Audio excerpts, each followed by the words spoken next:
Boa noite aos irmãos, mais uma vez, dando continuidade ao nosso estudo.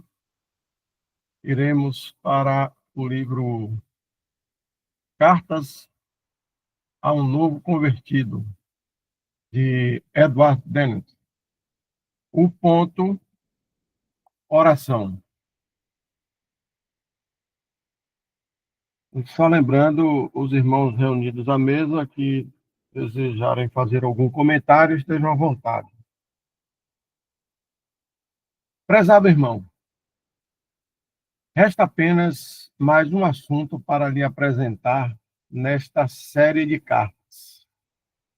Em minha última carta, mostrei a importância da palavra de Deus e agora gostaria de falar da oração e de sua conexão com a vida espiritual.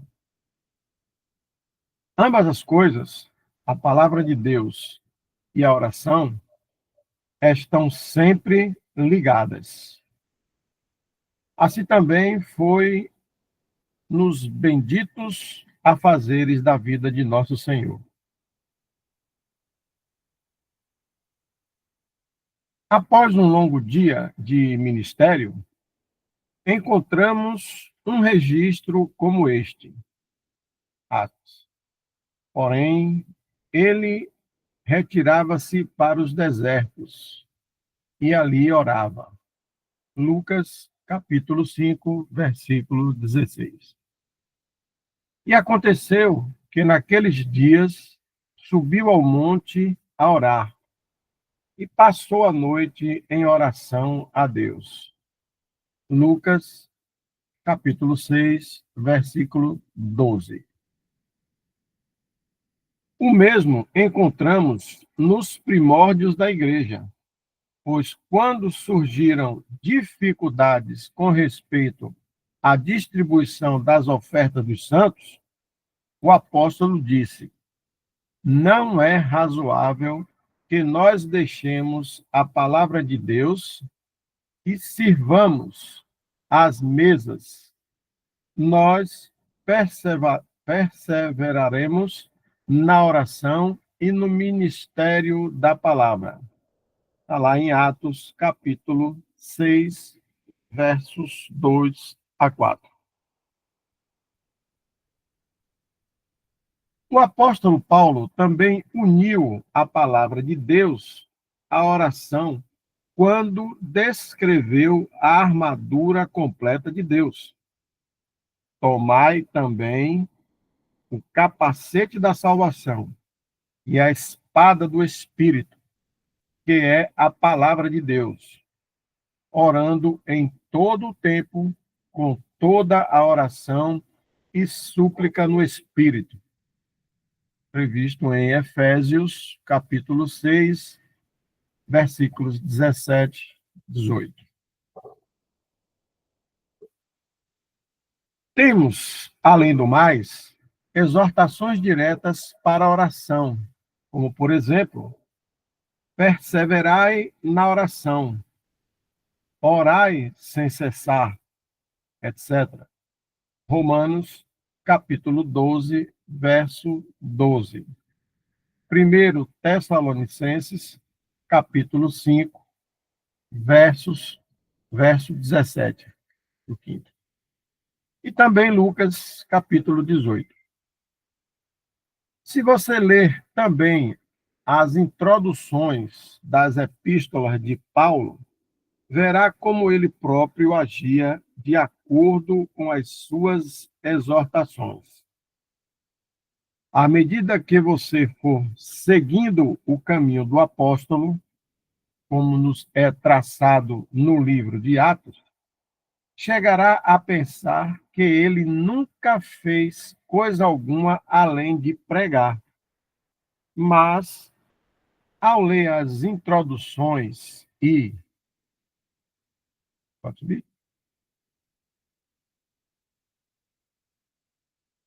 Ao ler as introduções e outras partes de suas epístolas, você quase chegará à conclusão de que ele nunca fez outra coisa senão orar.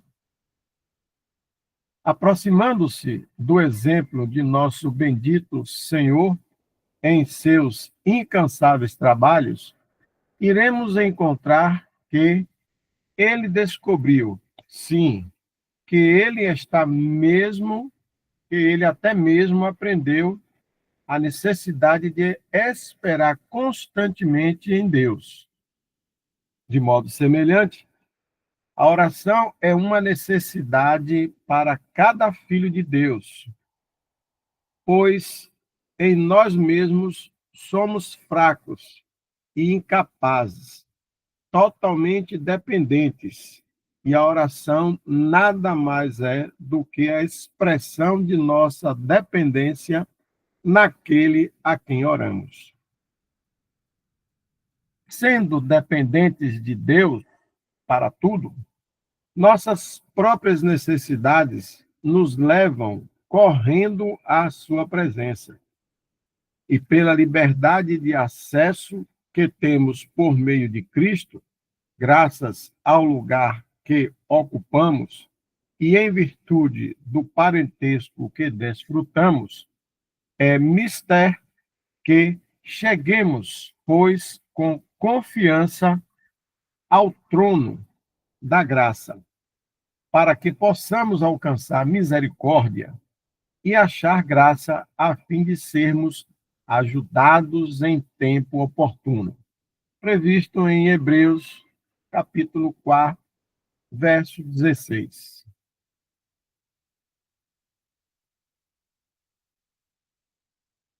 Subiu demais. Aí. Nosso Senhor ensina como deveria ser, por assim dizer, a maneira de orarmos.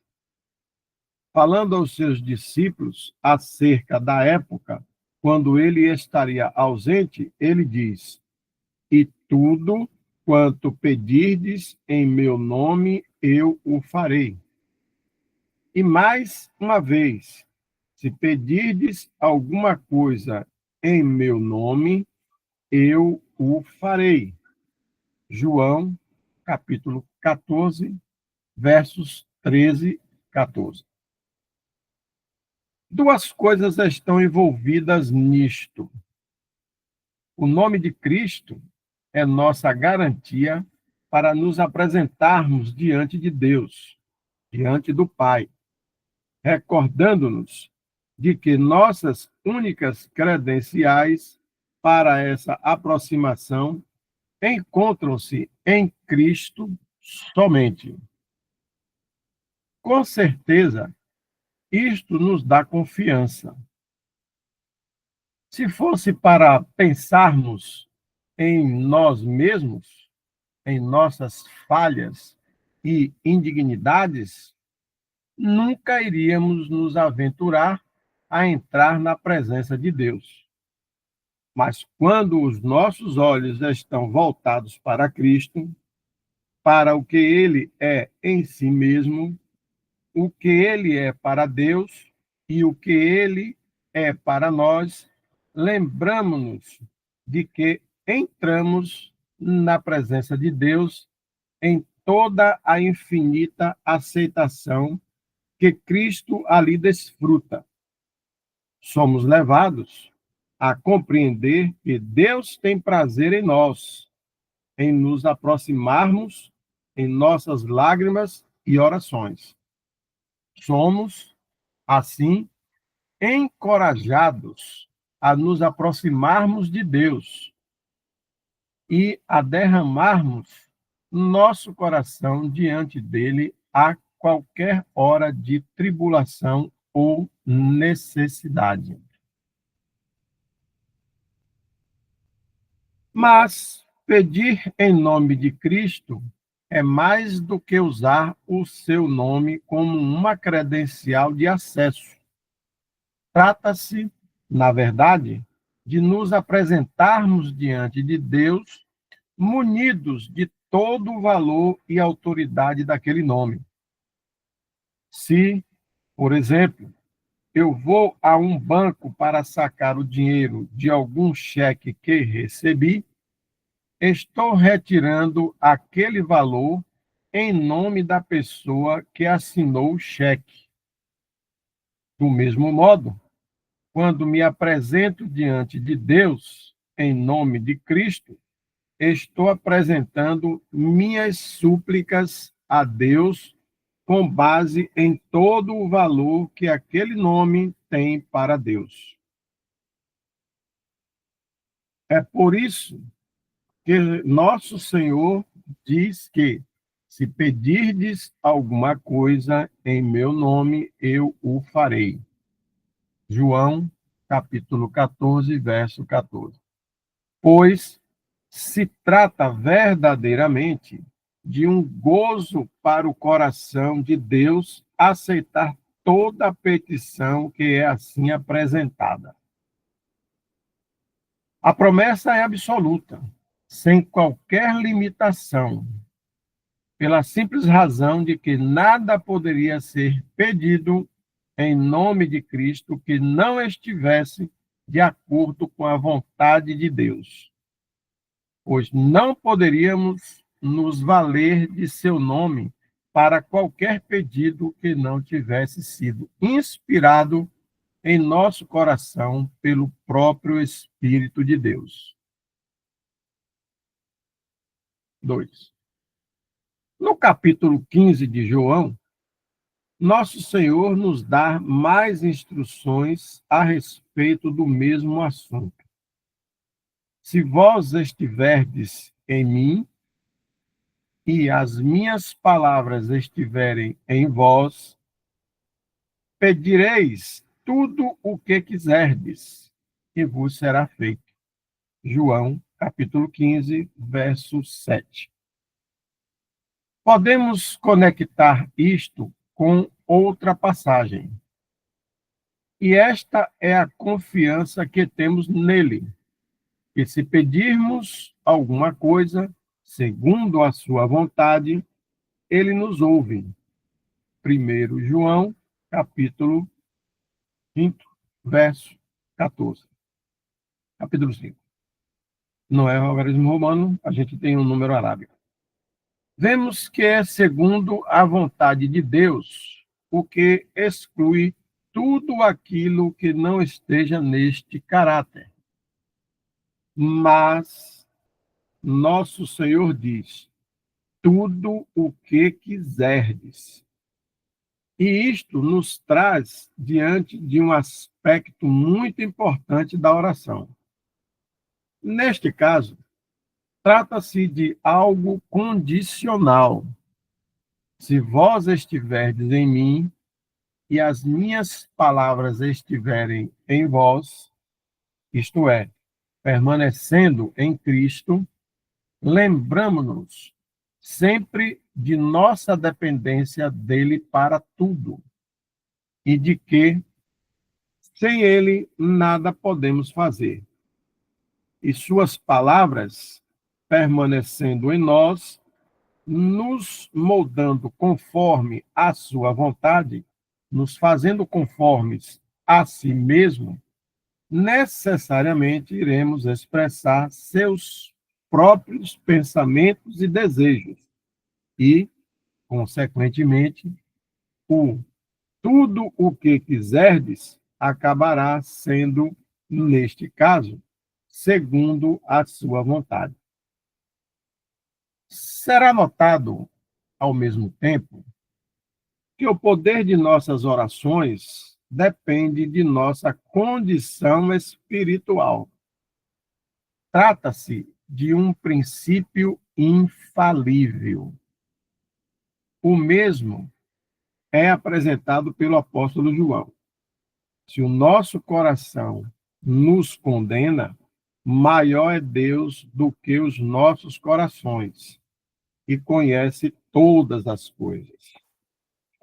Amados, se o nosso coração nos não condena, temos confiança para com Deus. E qualquer coisa que lhe pedirmos, dele a receberemos, porque guardamos os seus mandamentos e fazemos o que é agradável à sua vista. 1 João, capítulo 3, capítulo 3, perdão, versos 20 e 22. Tiago também nos diz que a oração feita por um justo pode muito em seus efeitos. Tiago, capítulo 5, verso 16. Isto é de extrema importância, pois, se negligenciarmos nosso estado espiritual e, como consequência, perdermos nossa presente comunhão com Deus, nossas orações se tornarão frias e sem vida, degeneradas em uma repetição de verdades conhecidas ou de velhas frases, perdendo assim todo o seu significado e transformando-se em fórmulas mortas. As palavras se repetirão a fim de satisfazer a consciência, mas não expressarão qualquer necessidade sincera e nenhum derramar da alma perante Deus, deixando de trazer qualquer tipo de resposta ou bênção. Cuidado com tal estado de espírito. Ele, geralmente, é prenúncio de um descarrilamento da vida do crente e, se não for reprimido a tempo pela graça de Deus, irá acabar lançando a alma em aberta vergonha e desonra ao nome de Cristo. 3. Os usos da oração são múltiplos.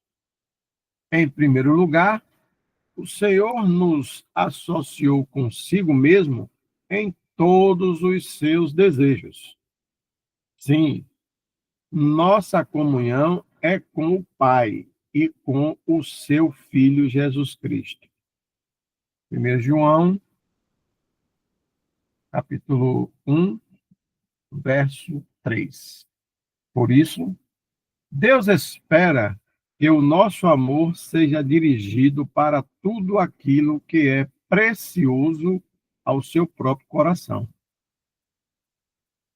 Ele nos incluiu em seus interesses e, portanto, quer que nos inteiremos da sua vontade e que esta seja o objeto de nossas orações.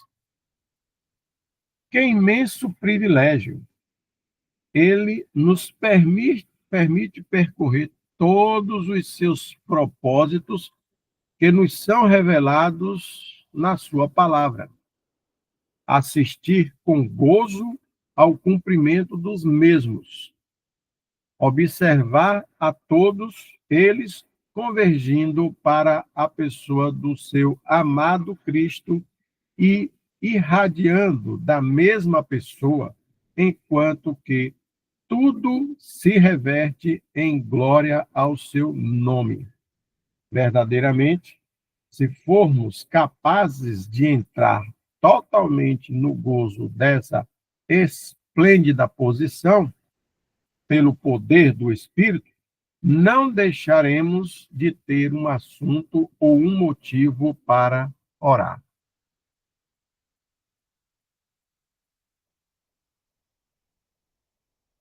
Além disso, podemos expressar em oração as múltiplas necessidades de nossas próprias almas. Não estejais inquietos por coisa alguma. Antes, as vossas petições sejam em tudo conhecidas diante de Deus pela oração e súplicas, com ação de graças. E a paz de Deus, que excede todo o entendimento, guardará os vossos corações e os vossos sentimentos em Cristo Jesus. Filipenses, capítulo 4, versos 6, 7. Subiu demais. Aí. O mais marcante nesta passagem é que ela é encontrada no mesmo capítulo em que o apóstolo nos assegura: o meu Deus, segundo as suas riquezas, suprirá todas as vossas necessidades em glória por Cristo Jesus. Filipenses 4:19. Apesar desta bendita confiança que temos, continua válido o desejo de Deus para que nós, com toda a liberdade que temos como filhos, façamos conhecidas diante dele as nossas petições. E, embora ele não nos prometa que sempre atenderá a todas elas sem distinção, ele nos assegura que a sua paz guardará os nossos corações. É desta forma, portanto, que se estabelece a confiança em nosso relacionamento para com Deus, que é formado o inestimável hábito de podermos abrir o nosso coração sem reservas para com Ele, e que é cultivada a intimidade de comunhão. Foi em relação a isto que o salmista exclamou: confiai nele, ó povo, em todos os tempos. Derramai perante ele o vosso coração. Salmo 62, verso 8. E o apóstolo Pedro disse: lançando sobre ele toda a vossa ansiedade, porque ele tem cuidado de vós. 1 Pedro, capítulo 5, verso 7. 4. Deve ser acrescentado que a palavra de Deus dá grande ênfase à conexão da fé com a oração. Nosso Senhor diz, por isso vos digo que tudo o que pedirdes, orando, crede que o recebereis e tê-lo-eis. Marcos, capítulo 11, verso 24. Tiago também, por sua exortação para que se peça a Deus a sabedoria, diz: peça, porém, com fé, não duvidando. Tiago, capítulo 1, verso 6. E em outra passagem, acrescenta que a oração da fé salvará o doente. Tiago, capítulo 5, verso 15. O mesmo encontramos em Hebreus, quando lemos que sem fé é impossível agradar-lhe, porque é necessário que aquele que se aproxima de Deus creia que ele existe e que é galardoador dos que o buscam. Hebreus, capítulo 11, verso 6. É fácil compreender isto, pois certamente Deus tem o direito de contar com nossa confiança em seu amor e no seu caráter, e com nossa fé na sua palavra, uma vez que ele já se revelou tão plenamente a nós na pessoa de seu Filho. Por isso, seria uma desonra para o seu nome se duvidássemos ao nos aproximarmos dele. E assim como ele espera que tenhamos confiança e fé, ele deseja que contemos com sua fidelidade e amor.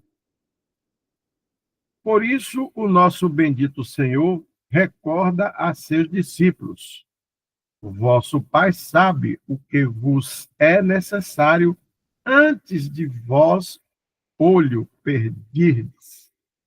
Vos, seria vos, mas tudo bem, ali está vós, mas é vos.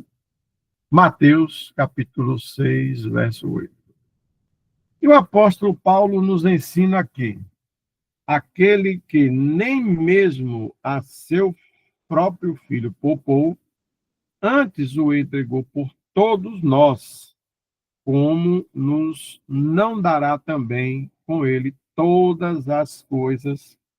Romanos 8, verso 32. Portanto, é o dom do seu próprio Filho, sua maior dádiva e a mais perfeita garantia do seu amor, que é o fundamento sobre o qual podemos descansar, em completa confiança de que ele não nos privará de qualquer bem e que ainda se deleitará em nos abençoar conforme o seu próprio coração e de acordo com o seu próprio conhecimento de nossa necessidade. Sim, mais uma vez, toda verdadeira oração deve ser no Espírito Santo e por meio dele.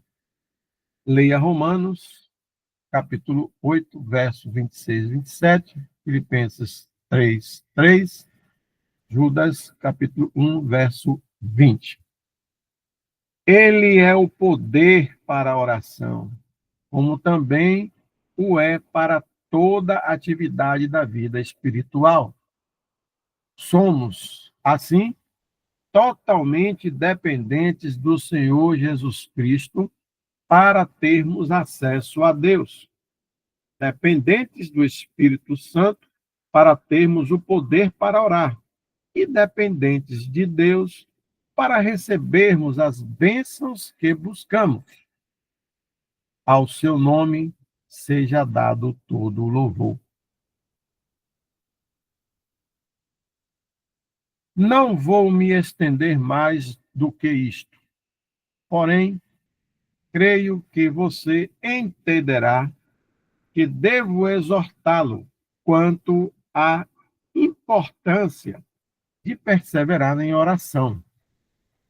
Não temos o direito de impor quaisquer normas ou regras quanto a este assunto, seja com respeito à hora ou à frequência com que se deve orar.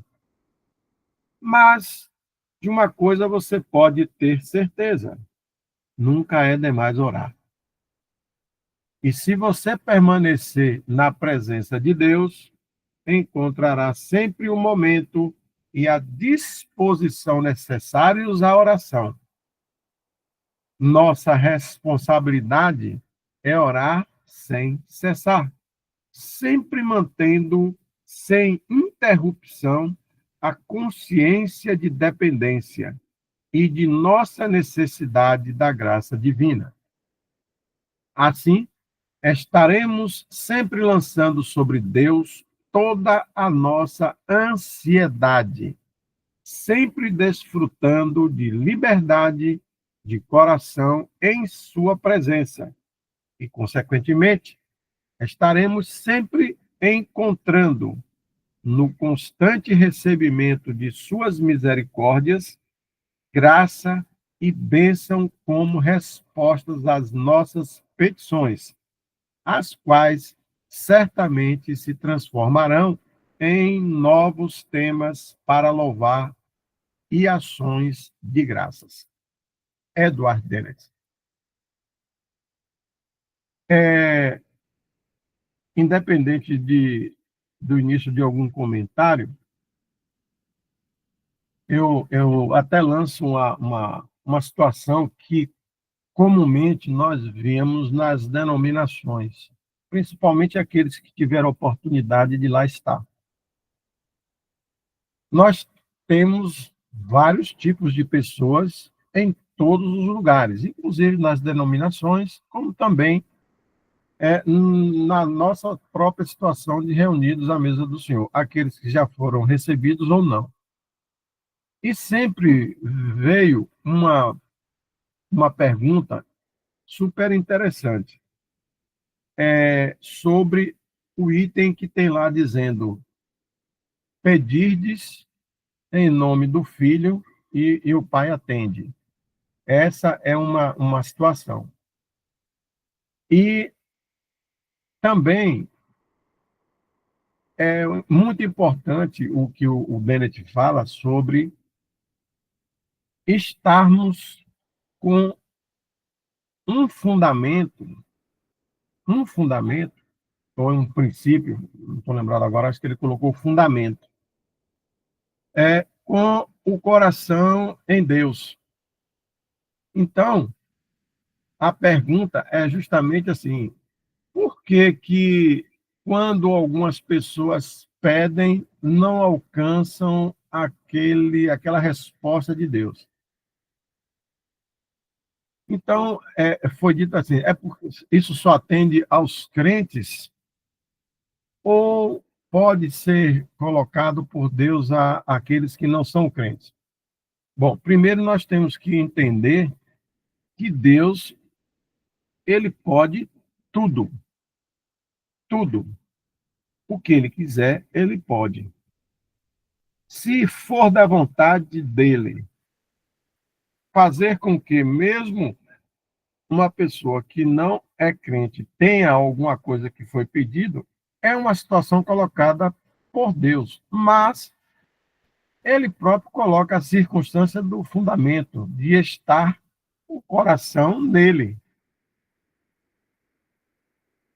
Então tem que ter muito cuidado com essas indagações, que às vezes eu aprendi, depois de algum pouco estudo, que determinadas perguntas elas não vêm simplesmente para tirar uma dúvida, mas vêm com o dedo de Satanás. Justamente para quê? Para poder colocar em xeque a palavra do Senhor. Então, o que devemos entender é que as coisas podem acontecer com aqueles que efetivamente estão com o coração no Senhor. Agora, e mesmo aqueles que estão com o coração no Senhor, aí sim poderia se perguntar: e por que esses não têm determinadas respostas que deveriam ter, já que está cumprindo todas as circunstâncias de fundamentos do Senhor? Bom, para quem é e qual é a pessoa ou o ente que melhor sabe o que é bom ou não para você? O próprio Deus. Então, existem situações que o crente diz assim: poxa, por que é que o Senhor não me atende? Porque, com certeza, ele sabe que aquilo não vai ser bom para você, mesmo você sendo um crente, mesmo você estando na vontade dele. Então, o recebimento da misericórdia ou da graça sempre dependerá do Deus nosso Pai. E lá ele sabe qual é a conveniência importante para que isso aconteça. Como dito, nem sempre determinadas coisas que é de interesse do crente é da vontade do Pai, até mesmo para salvaguardar aquele crente de uma postura, de uma conduta, de um exercício irregular dentro da sua vida cristã. Eu peço aos irmãos aí desculpa pelo tempozinho, e se puder dar um acréscimo a mais nessas coisas que acontecem no dia a dia das pessoas que estão nessas denominações, ou até algumas nossas que tenham dúvida, por favor, fiquem à vontade.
Ok, irmãos, parece que não haverá comentário. Vou estar tirando aqui a gravação.